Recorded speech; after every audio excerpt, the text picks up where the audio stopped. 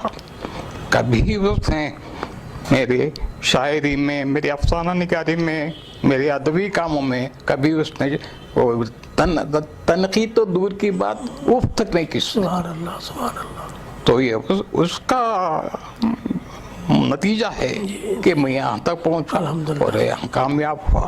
اور یہ بات بالکل صحیح نکلی کہ ہر کامیاب انسان کے پیچھے ایک عورت کا ہاتھ ہے.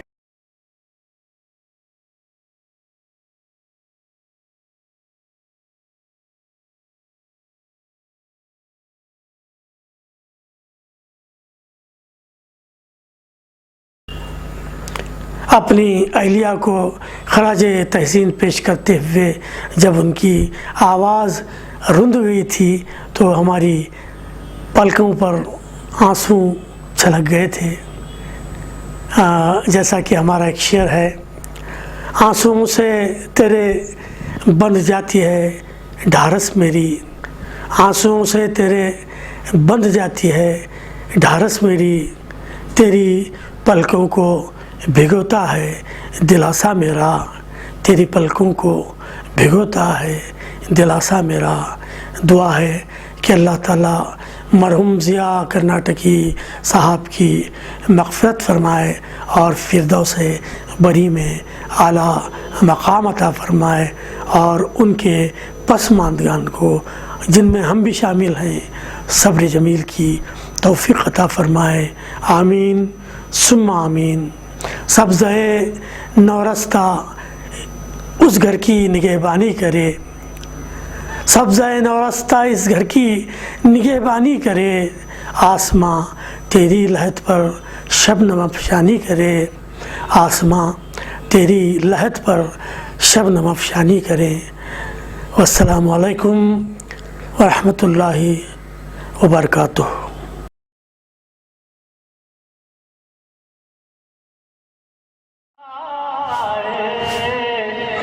میرے مصطفیٰ دعوت و ہدایت